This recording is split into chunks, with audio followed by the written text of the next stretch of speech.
Bienvenidos a la Escuela de Capacitación Bíblica de la Iglesia Cristiana Renacer. Estamos estudiando la materia Los libros del libro. La palabra de Dios está constituida por 66 libros y nosotros nos abocamos a estudiar cada uno de ellos de manera general, un pantallazo general, para que a la hora de que usted pueda leer ese libro ya tiene un panorama, ¿sí? De qué se trata, el contexto histórico, algunas cuestiones gramaticales, el autor, destinatarios. Es importante tener todo eso en cuenta para una mejor alimentación de la palabra de Dios. Bueno, creemos que la base de nuestro crecimiento está en la palabra. Dice la Biblia, y le voy a leer un versículo que a mí me leyeron desde niño, que tuve que aprenderlo, lo aprendí y me ayudó para, hasta el día de hoy, serle fiel al Señor. Dice, ¿con qué limpiará el joven su camino? Con guardar tu palabra. En mi corazón he guardado tus dichos para no pecar contra ti. Salmo 119, versículos 9 y 11. La verdad es que necesitamos la palabra de Dios para conocer a Dios, para acercarnos a Él, para que nuestro corazón se ajuste a los parámetros de Dios. La Biblia produce eso, para que nosotros entonces podamos decir como este salmista, que me ayuda a no pecar contra Dios, porque me recuerda el Espíritu Santo la palabra, me recuerda lo que Dios ha dicho. De esa manera podemos andar de acuerdo a su voluntad. Así que bienvenido y buen provecho alimentándote de la palabra del Señor. Bueno, tenemos que conocer bien la palabra, aplicarla a nuestra vida, pero sobre todo hacer una buena interpretación. La hermenéutica es bien importante para que podamos nosotros entender correctamente. La Biblia, la verdad es que no es que cada uno la interpreta como quiera. No, tenemos leyes de interpretación para que todos tengamos la misma palabra, la misma idea, el mismo mensaje. Por eso es tan importante que sepamos aplicar esa palabra de Dios bien interpretada. Muy bien, vamos a seguir estudiando y hoy estamos con el libro de Job. Vamos a empezar con una serie de libros que se han clasificado como libros poéticos. Hasta ahora hemos visto los 5 primeros libros de la ley, llamado Pentateuco, que lo escribió Moisés. Después hemos visto libros históricos, desde Josué hasta el libro de Esther. Y hoy comenzamos con el libro de Job, que es el primero de una serie de 5 libros llamados poéticos. Aquí estamos, en esta sección. Job está aquí, el primero de ellos. Después le va a continuar Salmo, Proverbios, Eclesiastés, Cantares. Y es importante tener en cuenta que estos libros son llamados libros poéticos porque justamente tiene que ver con el estilo que tienen. El estilo, y el estilo es poesía. Debemos tener en cuenta entonces que el libro de Job, Salmos, Proverbios, Eclesiastés y Cantar de los Cantares, llamados libros poéticos, debemos tener en cuenta algunas cosas importantes para que podamos entender bien lo que nos está diciendo Dios a través de su palabra en estos libros. No es lo mismo interpretar los libros que hemos visto hasta ahora, que eran libros históricos, y este que es un libro poético, ¿no? Así que, en primer lugar, hay que leer correctamente. Cuando uno va a la palabra de Dios, lee con detenimiento, con pausas, hay comas. Las comas a veces nos ayudan a entender mucho lo que dice la palabra. Si leemos todo corrido rápido, puede que muchas cosas no la hemos entendido, nos hemos salteado. Así que vamos a detenernos porque es importante tener en cuenta esto. Además, también, como es poesía, hay una entonación, hay un ritmo, a veces hay pausas que hay que tenerlas en cuenta. No es lo mismo que un capítulo de los libros poéticos se escriba en diferentes párrafos y hay un espacio entre ellos. Quiere decir entonces que hay que hacer una pausa porque puede que la idea cambie de un párrafo a otro. Entonces hay que prestar atención. Bien importante eso también.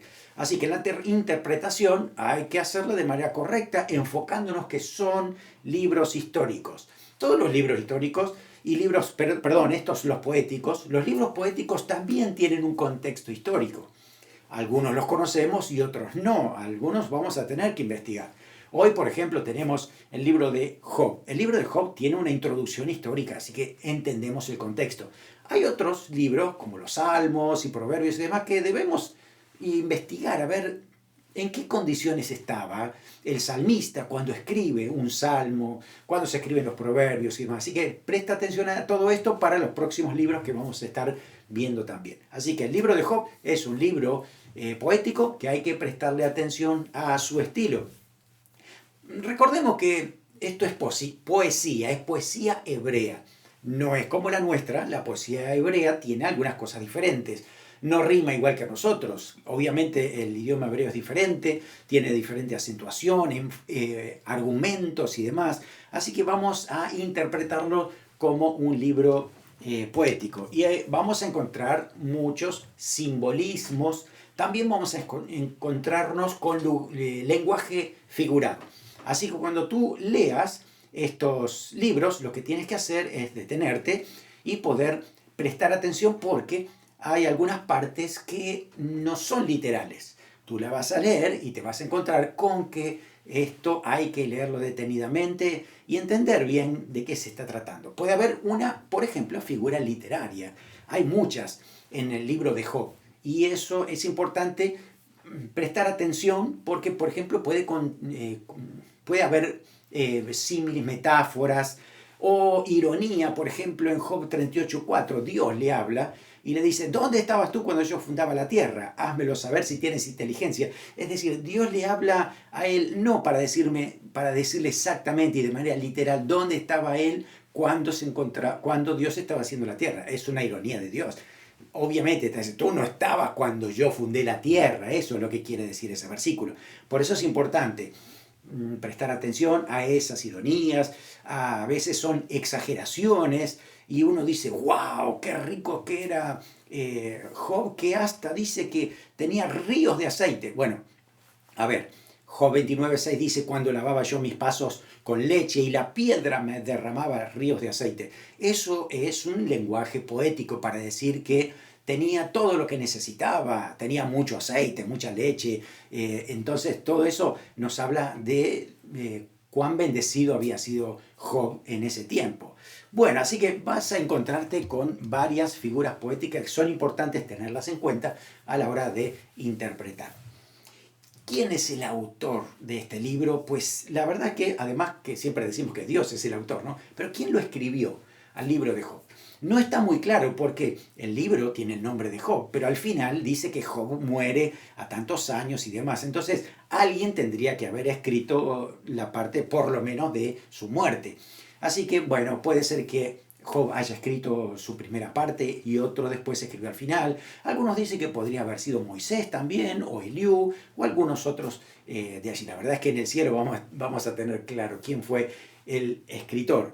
Pero aún así, aunque no se sabe con precisión si Job escribió todo el libro, una parte o demás, sí sabemos que fue inspirado por Dios porque desde cientos y miles de años antes ya, quien leía este libro y aún el pueblo hebreo en el Antiguo Testamento ya había certificado por el Espíritu Santo de que este libro estaba inspirado. En el Nuevo Testamento otra vez el canon bíblico también está incluido porque se nota, se percibe y además está clarísimo dentro de la palabra de Dios que es un libro inspirado por el Espíritu Santo. ¿Dónde se escribe? Bueno, si tú empiezas a leer el libro de Job, empieza en el capítulo 1, dice: hubo en tierra de Uz un varón llamado Job. Y uno dice: tierra de Uz. Si tú vas a la parte de los libros históricos del Antiguo Testamento, bueno, o del Nuevo también, pero vamos más atrás, ¿no? Libros históricos o los profetas y demás, no encuentran la tierra de Uz. Significa que eso fue mucho posterior a los reyes, por ejemplo. Así que tenemos que remontarnos a un lugar bastante remoto.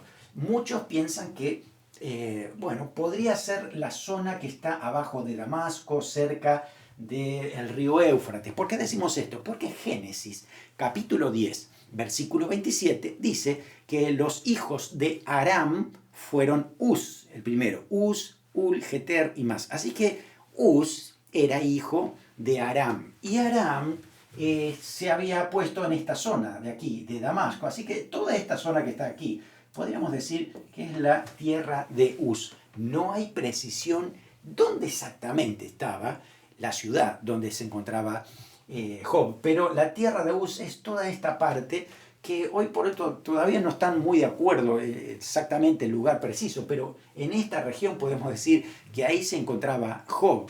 Y además el tiempo, hace muchos años, estamos hablando por los datos que tiene Job, ¿no? Porque habla de que había ciertos pueblos que había venido a invadir y que sus amigos procedían de otros pueblos, y esos pueblos, estamos hablando entre 2000 y 1800 años antes de Cristo, así que es mucho tiempo, y lo estamos ubicando entonces al libro de Job entre los patriarcas de Israel, así que cuando estamos hablando de Abraham, Isaac, Jacob, por esa época más o menos estamos diciendo que aparece entonces Job y todo lo que le acontece.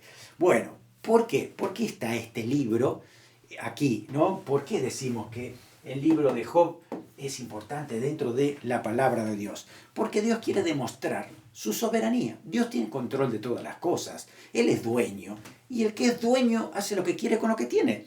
Eso es algo que deberíamos saber. No le podemos nosotros protestar a alguien por las cosas que tiene. Dios es dueño de todas las cosas, por lo tanto Él es soberano. Él hace de acuerdo a su voluntad como Él quiera. Él se tomó el trabajo de revelarse a sí mismo para que nosotros comprendiéramos que todas las decisiones que Él toma es en base a amor, a misericordia, a su fidelidad, pero también que hay que seguir su camino en temor, porque también Dios es justo, Dios trae justicia y también trae disciplina. Entonces hay cosas que uno tiene que entenderlo de acuerdo a la palabra de Dios. Pero el punto principal es que Dios es soberano y Él explica cómo Él está a pesar de que el hombre sufre. La explicación de por qué sufrimos, tenemos que ir a toda la Biblia, no lo vamos a encontrar solo en un libro. Encontramos que el hombre, por ejemplo en Génesis, antes del capítulo 3, que justamente está la caída, todo era perfecto. Así que si hay muerte, asesinato, hay guerras, hay enfermedades, hay dolencias, todo es a partir de Génesis 4. Cuando el hombre cae y por causa del pecado todo está mal. Así que desde ahí es que empezamos a tratar el tema del sufrimiento. Dentro de la Biblia justamente aparece casi al medio, ¿no? El libro de Job, donde nos expresa a un hombre que está sufriendo mucho y que nadie en la tierra conoce la causa. Se especula con lo que podría o no llegar a ser, y esos debates han creado conflictos aquí en la tierra, mientras después hay una revelación donde Dios dice qué es realmente lo que está pasando. Bueno, así que vamos a encontrar que esto no es una parábola. Si es una poesía, no significa que todo es una parábola. No, estamos hablando desde una realidad histórica. Job existió, todo lo que le sucedió a él fue real, todo lo que dice Job, ¿no? El libro de Job ha sido real. Entonces, el libro es poético por la forma de expresarse y del estilo que tiene, pero el relato es verídico y todo lo que comenta ahí realmente fue lo que pasó. Además, Dios lo corrobora en la Biblia en otros pasajes. Por ejemplo, en Ezequiel capítulo 14, versículo 14 dice Dios hablando, si estuviesen en medio de ella estos tres varones, Daniel, Noé y Job, ellos por su justicia librarían únicamente su propia vida, dice el Señor. Fíjese que Dios toma el ejemplo de tres personas que habían vivido en la tierra. Así que uno era Noé, otro era Daniel y el otro era Job. Dios no hubiera mencionado a Job si hubiera sido simplemente algo parabólico, ¿no? O algo que simplemente tenía que ver con una situación irreal. No, Dios menciona a tres personas que existieron y que fueron justos y fueron ejemplo digno de imitarse. También Santiago capítulo 5, versículo 11, nos dice que tenemos por bienaventurados a los que sufren. Habéis oído de la paciencia de Job y habéis visto el fin del Señor, que el Señor es muy misericordioso y compasivo.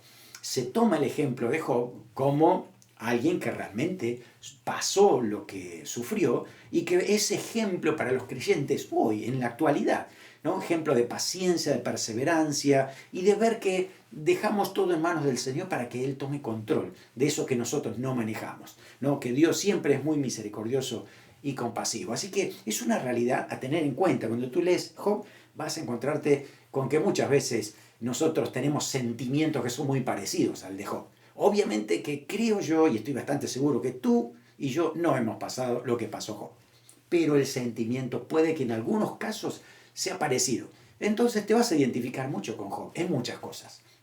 A veces por cuestiones de los amigos, a veces por cuestiones de familia, a veces de las cosas que no funcionan y no va bien. Esto de por qué a veces estamos enfermos, por qué se tarda tanto Dios en una respuesta. Nos sentimos muy identificados con Job. Por eso este libro tiene mucho que decirnos. Así que es importante que lo leas detenidamente, con un corazón abierto para escuchar a Dios cuando leas el libro de Job. Y recuerda que tiene un argumento importante y hay que saber cómo se maneja este libro para poder darle una interpretación correcta. Hay un versículo que me encanta y es el versículo clave de este libro. Job dice, cuando estaba mal, cuando estaba enfermo, cuando se perdió todos sus bienes, se perdieron sus hijos y demás.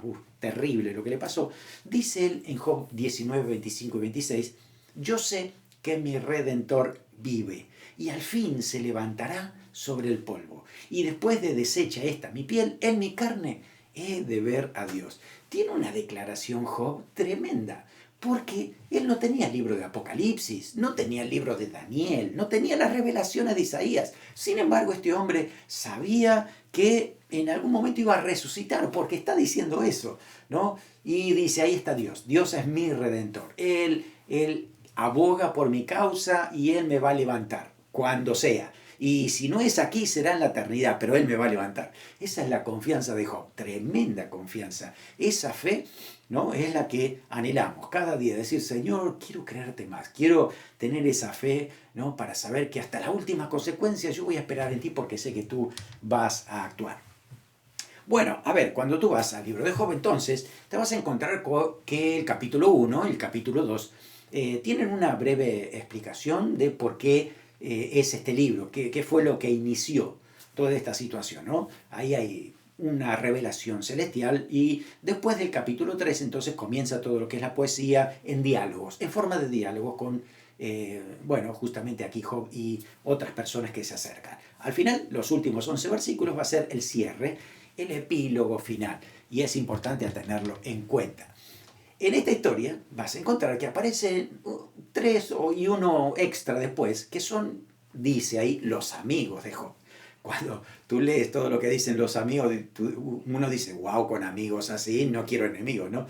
Pero la realidad es que este grupo de amigos eran ancianos que aparentemente los tenían por sabios, ¿no?, y que sus consejos eran bien escuchados.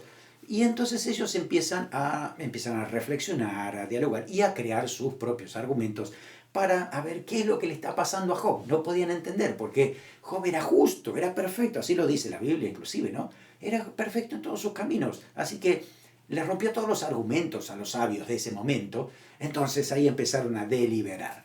Bueno, realmente no sabían nada de cómo Dios realmente razona y ve las cosas. Ellos teorizaban sin saber en profundidad, sin conocer en profundidad a Dios. Así que, ¿qué lecciones podemos sacar? Pues bueno, y si vienen pruebas, puede que vengan a nosotros pruebas. Tienen que saber que Dios siempre tiene una razón por todo esto, por todo esto, aunque no lo sepamos. Aunque no lo sepamos de aquí a la eternidad. Pero si tú confías en el Señor, tienes que saber que Él tiene todo bajo control. Él sabe hacer las cosas correctas, así que puedes descansar en esto que Dios estará haciendo. Bueno, si Job hubiera sabido la razón, no tendría que poner mucha fe. Total, ya sé por qué viene, así que se va a ir y punto. No, pero al no saber, al tener incertidumbre, cuanto más incertidumbre hay, más fe se requiere. Y entonces, esas presiones hacían que Job manifestara su fe. Bueno, nosotros estamos muchas veces en esa situación de prueba, de mucha presión, de muchos desafíos, y es incierto, porque no sabemos cómo va a continuar, qué va a pasar después. En medio de esa incertidumbre es cuando debemos manifestar fe, esa confianza en el Señor. Decir, Señor, confío en ti, a pesar de todo, yo confío en ti. Bueno, vamos a encontrar que la palabra del Señor, las Escrituras, son sabias en cuanto a esas reservas que tienen en las revelaciones, ¿no? Mucho se da a conocer, a veces no. Recuerden que la revelación ha sido progresiva y Job está al principio de esa revelación, así que no tenía mucho conocimiento de todo lo que nosotros hoy tenemos con la Biblia completa. Así que es parte de tener en cuenta a la hora de poder leer el libro de Job. Mensaje central del libro. Bendición a través del sufrimiento, o también podría ser, ¿por qué sufren los justos? Porque justamente esto es los diálogos que ocurren con los amigos de Job, ¿no? Para nosotros hoy, Nuevo Testamento, Creo que ya sabemos de memoria Romanos 8:28, ¿no? Que a los que aman a Dios, todas las cosas les ayudan a bien, esto es, conforme a su propósito son llamados, ¿no? Ahora, decimos, todas las cosas ayudan a bien, pero y aquello que sufrimos, y aquello que no pasamos tan bien, y el dolor y demás, todo cuenta desde ese punto de vista. Por eso Job está muy emparentado con lo que dice justamente Romanos. Muy bien. Así que vamos a tener una estructura del libro, podemos decir que Job está dividido en tres partes, como un buen poema. Entonces al principio tenemos el prólogo, que es la parte explicativa de la situación de Job. Después tenemos los diálogos, que es del capítulo 3 hasta el capítulo 42, versículo 6. Y después al final hay un epílogo para saber cómo termina esta historia desde el capítulo 42, desde el versículo 7 al 17. Así que eso nos va a ayudar para entender el concepto de este libro. Muy bien, comenzamos entonces con la primera parte. Capítulo 1, capítulo 2. Si tú lees, entonces Job, capítulo 1, capítulo 2, encuentras esa descripción de Job. Se dice que Job era un varón perfecto, a la voluntad del Señor. A ver, podemos leer los primeros versículos, que dice así el versículo 1, hubo en tierra de Uz un varón llamado Job, y este hombre era perfecto y recto, temeroso de Dios y apartado del mal. Le nacieron 7 hijos y demás, y hablaba de todas las bendiciones que ha tenido, pero también dice que sus hijos muchas veces tenían banquetes, se invitaban entre ellos, y por las dudas, dice que también Job sacrificaba, ¿no? Pedía perdón por sus hijos, traía sacrificios que para que Dios nos perdonara. Es decir, estaba tan temeroso de Dios que él quería hacer las cosas bien, y él y a su familia, así que siempre los cuidaba para que no pecaran, los guiara siempre. Así que ese era el deseo siempre de Job. Así que por eso era un hombre justo que buscaba a Dios. Entonces, el punto crítico que viene aquí y que no sabía Job, no sé, lo supo recién cuando fue al cielo, pero hay algo que él no sabía y dice, versículo 6, un día vinieron a presentarse delante de Jehová los hijos de Dios, entre los cuales vino también Satanás. Y dijo Jehová a Satanás, ¿de dónde vienes? Y entonces empezó Satanás a hablar acerca de que había ido a recorrer la tierra y se había encontrado, ¿no? Bueno, Dios le pregunta, ¿has considerado a Job? ¿No? ¿Cuán íntegro es? Y claro, Satanás le dice, es fácil así, ¿no? Porque él está rodeado, dice, y es algo que a veces nosotros no comprendemos mucho desde aquí, desde el punto de vista de la tierra. Hagamos un gráfico, ¿no? Pongamos aquí lo que es celestial, o donde está el trono de Dios, digamos, ¿no? Hacemos aquí, este es el trono de Dios. Y aquí abajo está el mundo. Aquí estaba Job, ¿no? En su casa, con todo lo que tenía. ¿Sí? No soy buen dibujante, así que espero que me perdonen por eso. Ahí estaba su familia, sus hijos, todas las cosas, ¿no? Y dice que Satanás se acerca, le dice, claro, es fácil porque aparentemente aquí Job dice está protegido todo lo que tenía, ¿no? Dios está aquí mostrándole entonces que él es fiel porque le ama a Dios, le teme a Dios y no por lo que Dios le ha dado. Satanás, que está aquí, dice que Satanás se presenta delante de Dios, ¿no? Cuando los ángeles también estaban allí. Y dice que empieza a provocar, ¿no? Empieza a acusar a Job, lo acusa de que él, como está protegido por Dios, ¿no? Entonces por eso es que le sirve a Dios.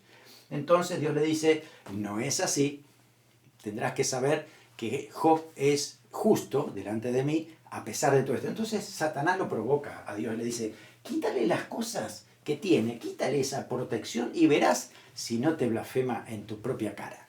Entonces Dios le da permiso, hay un permiso de Dios para que actuara. Fíjese que Satanás nunca puede hacer nada si no tiene un permiso de Dios. Tiene que venir un permiso aquí. Si no hay permiso, no hay acción. Entonces Satanás actúa diciendo, ok, si ya no hay entonces aquí protección, pues entonces yo voy a tocar sus cosas. Si tú lees el capítulo vas a encontrar con que se pierde su ganado, se pierde su casa, se pierden todas sus cosas, sus obreros y sus hijos. terrible lo que le acaba de pasar a Job. Aún así, Job dice que en ese momento, él dice que no pecó con sus labios, sino que declaró bendición a Dios, ¿no? Dice, versículo 20, 1:20, entonces Job se levantó, rasgó su manto, rasuró su cabeza, se postró en tierra y adoró y dijo, desnudo salí del vientre de mi madre, desnudo volveré, Jehová dio, Jehová quitó, sea el nombre de Jehová bendito, y dice que no pecó ni siquiera por esto.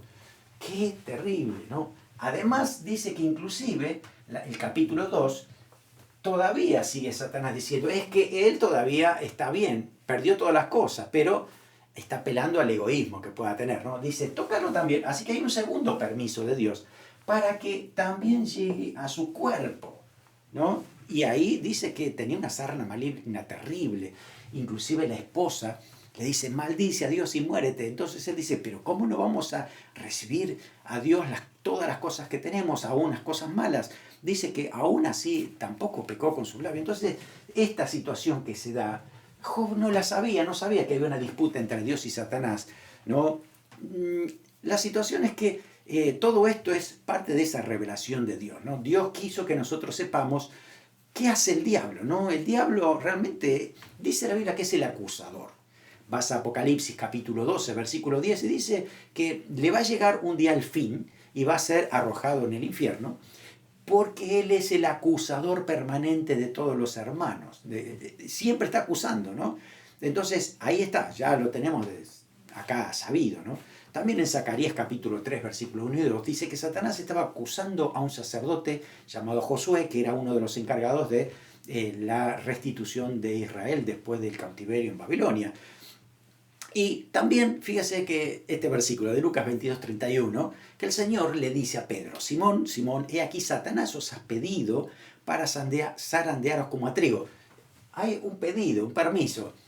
Y ¿saben qué? Al final, cuando Dios da permiso es porque Él está viendo que esa situación difícil va a redundar en bendición de una manera sobreabundante. Lo que el diablo intenta hacer para destruirnos, para hacernos perder la fe, para que retrocedamos, cuando realmente tememos a Dios y amamos a Dios, todo lo que sucede al fin produce un mayor gozo, mayor gloria, mayor bendición de parte de Dios. Eso es lo que vemos en el libro, ¿no? Y entonces vemos esto, ¿no? Satanás es un ángel caído. Satanás es el Lucifer que habla Isaías, Ezequiel, ¿no? Que era un ángel creado, era el más hermoso de todos, pero por su orgullo cayó y Dios lo destituyó del cielo, y por eso es que está enfrentado con Dios y trata de llevar a la humanidad a ser arrastrada como él mismo lo hace, ¿no? Pero recordemos, Satanás no es omnisciente ni omnipresente, no puede estar en todos lados, por eso se organiza con otros ángeles que han caído, ¿no? Y que son parte de su séquito, ¿no? Los que decimos nosotros ángeles caídos o demonios o espíritus malos, que es lo mismo con diferente nombre.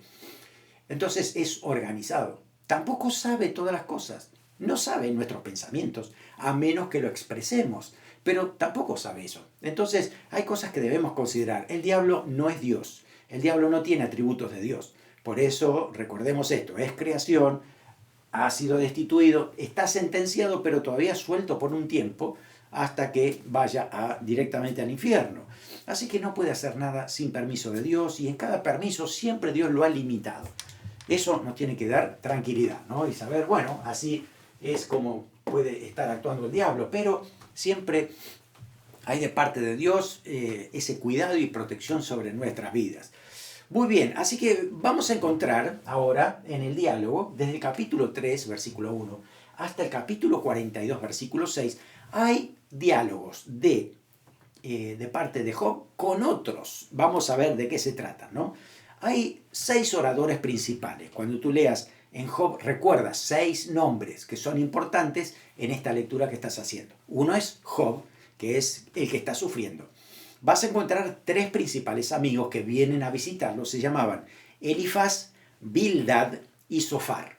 Después aparece un cuarto que es un joven, mucho más joven que los anteriores, que también trata de hacer su argumentación, pero no concluye en nada, porque la verdad es que no trae claridad. Y después, por último, habla Dios. Y cuando habla Dios, pues se rompen todos los argumentos y ahí es cuando entonces Job entiende que necesita aprender de parte de Dios, relacionarse más con Él y que Dios siga haciendo lo que Él sabe hacer. Esa es la realidad, ¿no? Así que bueno, en esas discusiones todos participan porque quieren saber qué le está pasando a Job, por qué sufre Job, si es justo. Entonces, ampliado un poco más, es decir, ¿por qué sufren los justos? ¿No? ¿Por qué les tienen que pasar estos casos? Así que, bueno, ahí es como lo vamos a considerar. Recuerda esto que es muy importante. Si a ti te gusta abrir la Biblia, ¿no? A decir, abrir la Biblia y poner el dedo, ten cuidado con el libro de Job, porque no puedes hacer eso, ¿sí? Porque te vas a encontrar con que hay algunos pasajes que pueden ser muy bonitos. Mira, tú puedes hablar capítulo 4, capítulo 5, ¿no? Ciertamente, dice él, cuán grandes cosas, inescrutables, maravillosas, sin número, ¿no? Y tantas cosas lindas, bienaventurado es el hombre a quien Dios castiga. ¡Wow! Ten cuidado porque eso lo está diciendo un amigo de Job con un argumento equivocado. Entonces, tú tienes que leer todo el contexto para entender. No puedes apuntarle un versículo porque puede que estés equivocado en el concepto porque hay un contexto. Es importante estudiar el contexto. Por eso, muchas de las cosas que se dicen en el libro de Job, lo dicen los amigos de Job. No lo dice Dios, lo dicen los amigos de Job. Y los amigos de Job están equivocados en sus conclusiones. Por lo tanto, es importante que leas todo el libro, leas el contexto. Fíjate, antes de comenzar el capítulo, quién está diciendo, quién está hablando. Mira, capítulo 4, acá dice, Elifaz responde o reprende a Job. Elifaz reprende a Job, es decir, uno de los amigos de Job lo reprende. Así que todo lo que dice aquí son argumentos, todo hasta el capítulo 6 es un argumento de Elifaz. Entonces, si tú dices, ay, acá está Dios me está hablando, cuidado.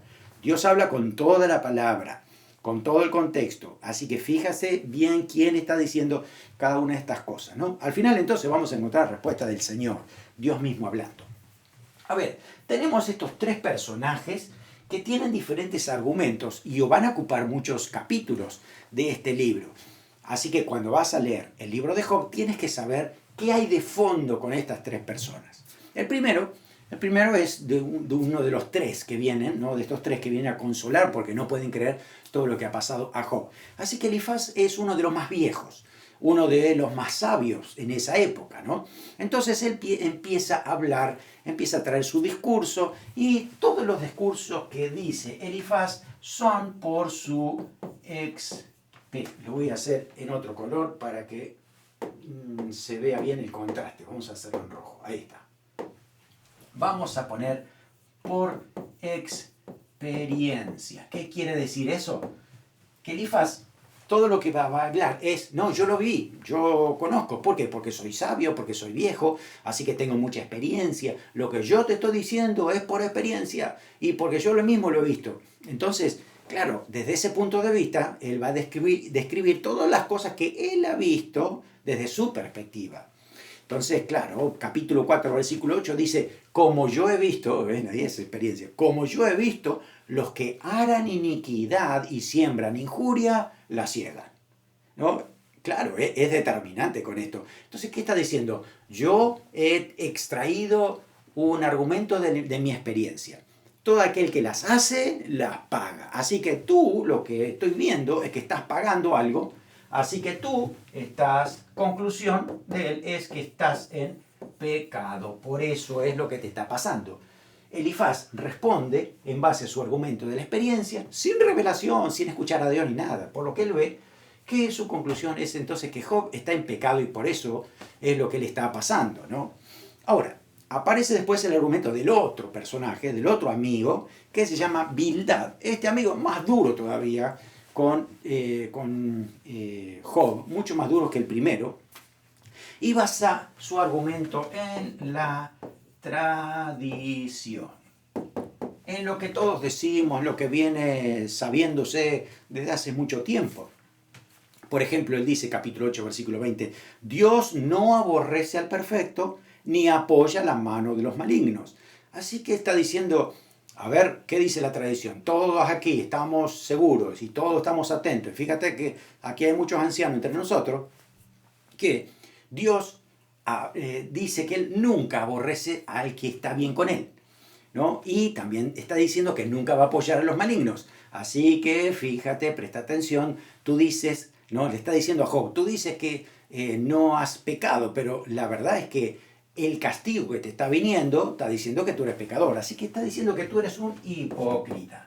Eso es, ¿no? Hipócrita. Eso es lo que le está diciendo justamente Bildad en su conclusión a Job. Así que vamos por el tercero. El tercero es otro amigo que también empieza a hablar, no habla tanto como los anteriores, pero sí entra en este debate y su argumento está basado en la presunción. Presunción, ¿qué significa eso? Que de antemano yo considero que algo debe ser así, ¿no? Que está estipulado así, y la ley puede ser que me lo diga así y que no hace falta pruebas, ¿no? Porque yo ya sé que esto seguramente continúa de esta manera. Yo estoy asumiendo algo sin ver la prueba. Eso es ser en presunción. A veces las abuelas en nuestra infancia decían, pero si algo le ha pasado a este, por algo será. Es como una presunción, no hay evidencia de esto, pero ya asumimos que si le ha pasado algo, entonces es porque algo malo ha hecho, ha quebrantado alguna ley, esto debe ser consecuencia de su pecado, ¿sí? Algún pecado oculto que tiene, y vaya a saber qué cosa, estamos hablando además sin saber, sin ver la prueba. Así que él dice esto, ¿no? Capítulo 3, versículo 5 dice, la alegría de los malos es breve. A ti se te cortó la alegría, está diciendo. Quiere decir entonces que tú estás en el grupo de aquellos que son malos y se le acaba la alegría rápidamente, ¿no? Capítulo 11, versículo 6 dice esto. Dios te ha castigado menos de lo que tu iniquidad merece. ¡Wow! Así que, iniquidad, gran iniquidad, gran pecado es lo que está diciendo Sofar sobre su amigo Job. Tú dices, bueno, la verdad que con estos amigos, la verdad, mejor me quedo solo. En toda la escritura del libro de Job vas a encontrar respuestas de Job. Las respuestas son refutando todo lo que ellos dicen. No es que realmente Job se está autojustificando, él está diciendo la realidad de lo que está pasando. Él merece defenderse porque lo están acusando de pecados graves. Le están, inclusive, si tú lees ahí, van a decir, tú no le diste de comer a los pobres, tú no ayudabas a los huérfanos ni a las viudas, te robabas, un montón de cosas que no eran verdad. Entonces, claro, Job tenía que defenderse y él expresaba en cada una de esas cosas, ¿no? Además, Job también dice que él sabe que Dios siempre prospera al recto y castiga al pecador. Él lo sabe también. Así que ese argumento, él está conocido porque básicamente él entiende esto, pero él es recto, así que aquí hay algo diferente, ¿no? No siempre los rectos son prosperados y los pecadores castigados inmediatamente. Es lo que está diciendo Job, ¿no? Así que en estas declaraciones dice que en algún momento, claro, estos amigos insisten que él es impío, y él dice, ¿por qué? Porque le dicen que los impíos siempre sufren. Y solamente sufren los impíos. Ese es el argumento de los amigos. Entonces Job dice, no, él está viendo también que los justos también sufren. Tal vez para esa época era algo nuevo. Para nosotros está claro. Y gracias también por el libro de Job. El sufrimiento también les pasa a los justos, ¿no? Además, también en otros capítulos Job declara que es inocencia, que tiene inocencia, él no es culpable de todo esto. Y él también dice que a veces el impío prospera. No solamente que el justo a veces sufre, sino también que muchas veces, y creo que tú y yo sabemos, que los impíos prosperan y a veces mucho más que los justos. Lo dice eso ahí, ¿no? Job también. Así que entendemos que se han desbaratado los argumentos y no hay respuestas certeras en ninguno de los amigos. No, aquí con todo esto, claro, Job ha sido quebrantado, ha sido tocado, conmovido, desvalorizado y tantas otras cosas que aparecieron con estos amigos que necesitaban una respuesta. Aparece un quinto que se llama Eliú, que entra en escena, que es un joven que, bueno, él dice, yo esperé que todos ustedes hablaran, así que ahora entro yo porque los jóvenes también podemos hablar, ¿no? Y entonces empieza a dar su discurso, parece muy interesante y agradable el discurso, pero al fin y al cabo también lo acusa a Job de ser pecador, ¿no? Y que aún porque está siendo castigado es porque justamente está pecando por esto, ¿no? Así que tampoco trae claridad y este joven tampoco trajo luz acerca de lo que está pasando en la vida de Job. Necesitaba alguien que hable las cosas claras, correctas, y no lo encontró a nivel humano, ninguno de los amigos. El único que se manifiesta hablando es Dios. Dios mismo habla, así que todo esto cae en nada, no sirve de nada porque justamente lo que está explicando es justamente Dios hablando, él diciendo justamente lo que estaba sucediendo y le da un argumento directo a Job, ¿no? Presentándoselo allí, diciendo, bueno, a ver, ¿quién es más importante? ¿Quién está primero? ¿Quién es el que sabe todas las cosas? ¿Quién hizo la creación? Empezamos por la creación. Entonces Job empieza a darse cuenta que cada vez es más pequeño, ¿no? Cada vez tiene menos cosas que decir, porque ahí está Dios revelándose como el que todo lo sabe, tiene control de todas las cosas, sabe qué le puede ayudar a alguien y qué no le puede ayudar. Empieza a hablar acerca de su relación con la tierra, cómo Dios creó todas las cosas, cómo hizo las cosas, los secretos que hay aún. Hay cosas muy interesantes ahí a nivel poético, ¿no? Dice, ¿sabes tú los secretos de la nieve? Claro, en esa época no había microscopio. ¿Qué iban a saber los diseños hermosos que tienen la nieve, ¿no? Hoy por hoy lo sabemos, pero todo es una revelación que no estaba sabido en ese momento, ¿no? Luego con respecto a los cielos, al universo que Dios hizo y todas las cosas, a los seres vivos, aparecen animales que uno ni siquiera los ha visto nunca, pero claro, Dios lo había creado para él y él sabe y hace lo que quiere con esos animales porque son su creación. No tiene que ver con nosotros. Lo mismo pasa con el universo. Hay tantas estrellas que nosotros nunca vamos a llegar a ver, pero Dios las hizo para él, porque todo es para su gloria. Entonces el principio es que Dios es soberano, Él es dueño, Él hace lo que quiere, no tengo yo que discutirle y juzgarlo a Dios. Puedo expresar cómo me siento, puedo pedirle al Señor que me ayude a entender un poco, claro, pero no significa que yo pueda juzgar a Dios y decirle cómo debería hacer las cosas, porque Dios es el que se revela. Entonces, bueno, Dios empieza con esos argumentos que tiene a llevarlo a Job a su propio límite, ¿no?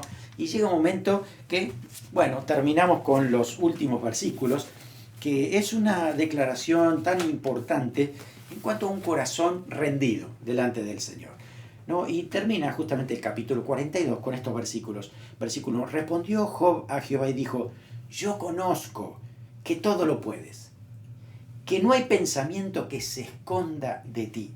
¿Quién es el que oscurece el consejo sin entendimiento? Por tanto, yo hablaba lo que no entendía, cosas demasiadas maravillosas para mí que no comprendía.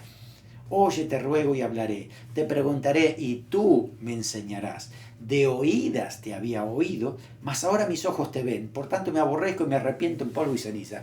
Es decir, me arrepiento de todo lo que dije porque no sabía todo esto, porque te estoy conociendo más, porque sé que tú tienes control de todas las cosas, porque tú eres Dios soberano y me rindo a ti. Qué linda declaración, ¿no? Puede que nosotros pasemos momentos muy difíciles.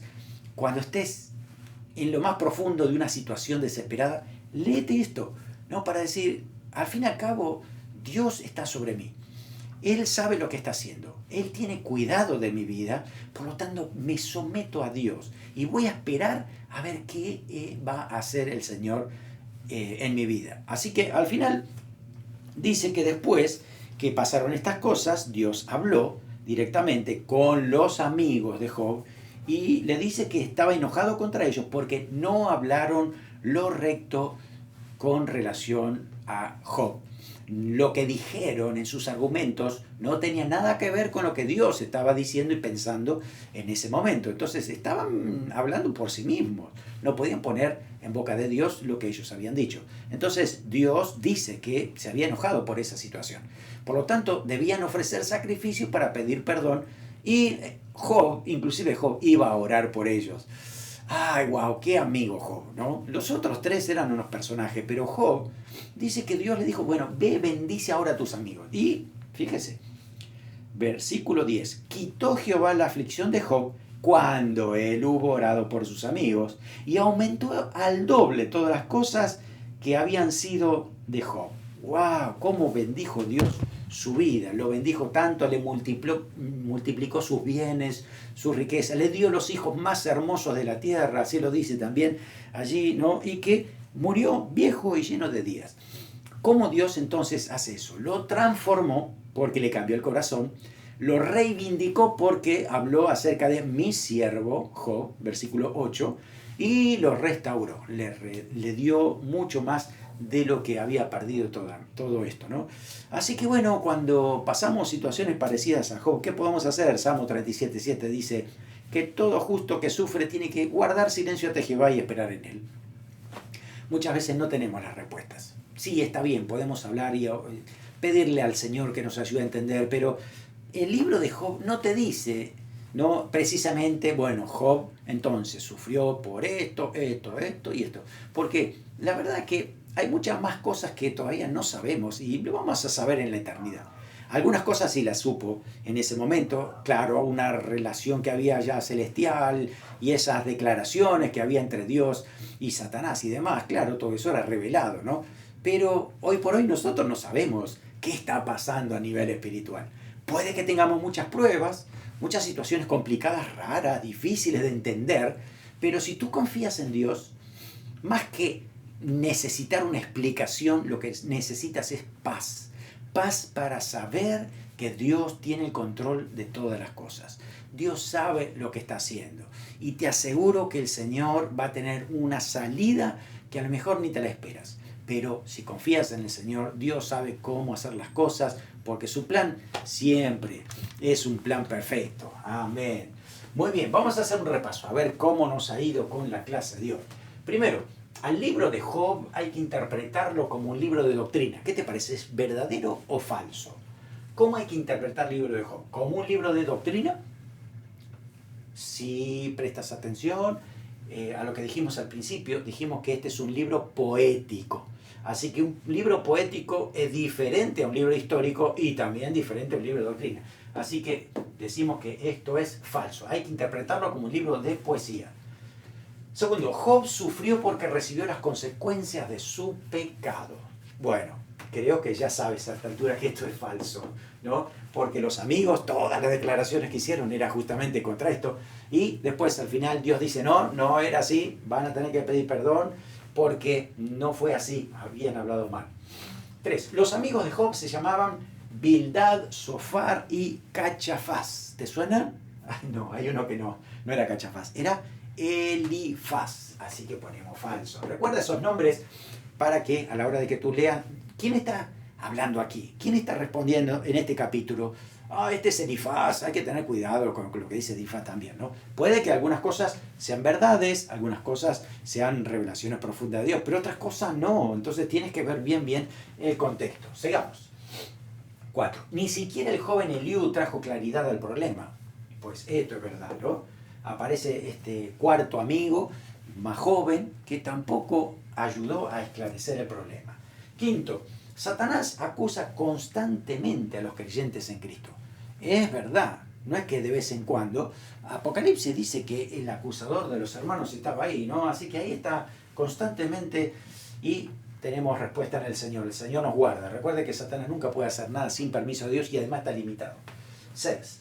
La expresión hijos de Dios en Job es diferente a la de Génesis 2, 6 al 4, cuando habla de los descendientes de Set y Caín. ¿Por qué es importante esto? Porque en Génesis es un libro histórico. Por lo tanto, cuando se dice ahí los hijos de Dios y los hijos de los hombres, si lees los capítulos anteriores, 4 y 5, justamente son la descendencia de Set y la descendencia de Caín. Y bueno, en algún momento se unieron y por eso es que después aparecieron los gigantes en la tierra. Pero justamente dos líneas de los hijos de Dios y de los hijos de los hombres, que tiene que ver con la descendencia. Cuando vas a Job, es un libro poético. Por lo tanto, todo es simbólico. Y los hijos de Dios, en este capítulo, de capítulo 1 y 2 de Job, simbólicamente representan a los ángeles. Pero no confundas ¿no?, los de Job con los de Génesis, porque son escrituras diferentes, en diferentes estilos, diferentes autores, diferentes épocas. Así que estamos hablando una descendencia humana, ¿no?, de tanto de Seth como de Caín de Génesis, y en Job estamos hablando de los ángeles. Así que por eso son diferentes. En el libro de Job hay una explicación certera y racional acerca del sufrimiento.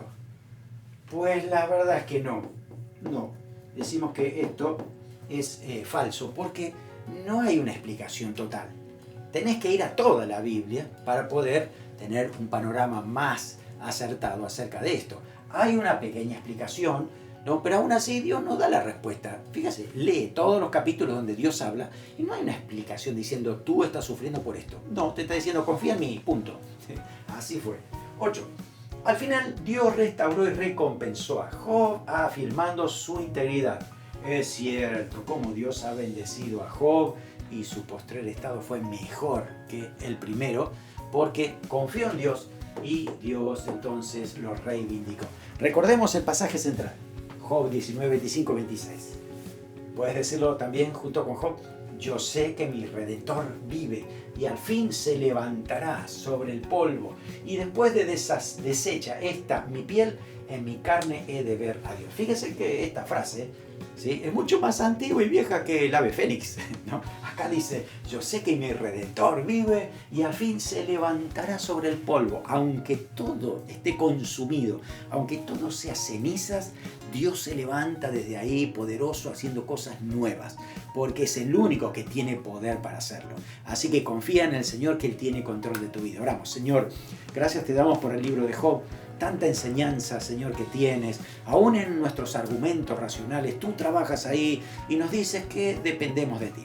Dependamos de ti porque solo tú tienes respuesta. Eres soberano y eres tú el que trae dirección clara en nuestra vida. Oramos para que esta palabra siempre esté en nuestra vida y recordemos que necesitamos depender de ti. Danos la paz, la confianza y seguridad que necesitamos en momentos de prueba para sostenernos confiando siempre en ti, esperando tu salida y tu respuesta. En el nombre de Jesús. Amén. Amén. Que el Señor te bendiga ricamente.